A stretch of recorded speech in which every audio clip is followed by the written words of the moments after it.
So the piece was inspired by, I suppose, two entities that are trying to communicate, and they have, the best of intentions, but they just cannot understand each other, and they cannot, they just don't get each other.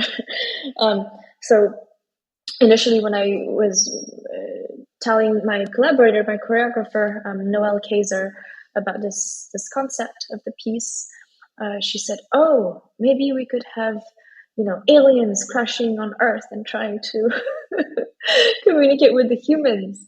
And so, at first, I didn't want like this, because I think the idea of this failure to being able to communicate was like a serious sort of topic, and I didn't want to spin it into something very silly.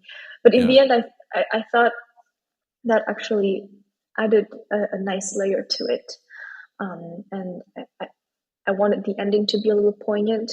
I forget what happens, but the ending, I think musically, I was trying for it to sound more poignant. And so basically what happens in the piece is the first half or 2/3 of the piece, the aliens are trying to communicate with humans, and they make all these weird sounds, and then over time these sounds become words because they've been trying to learn English.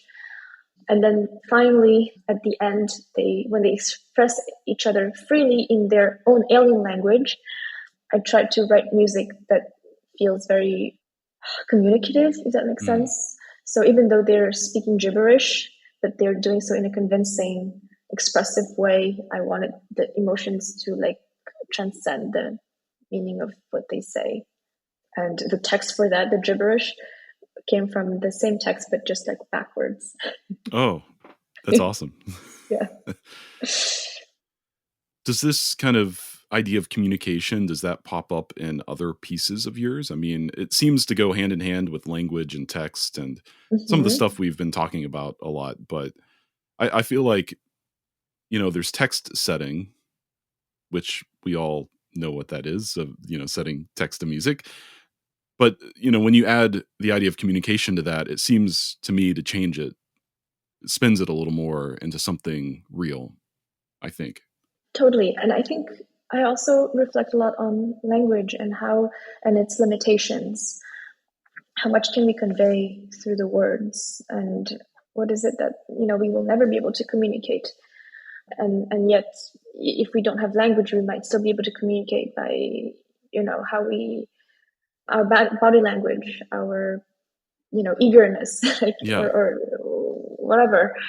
Language can come from different sources. It doesn't have to be just spoken literally.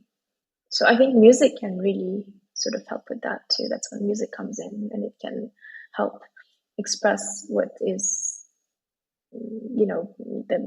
fill in with the barrier of like different language. So in other words, music can be like the binding thread to it. Yes. Thank you. I love that. It gives me a lot to think about, actually.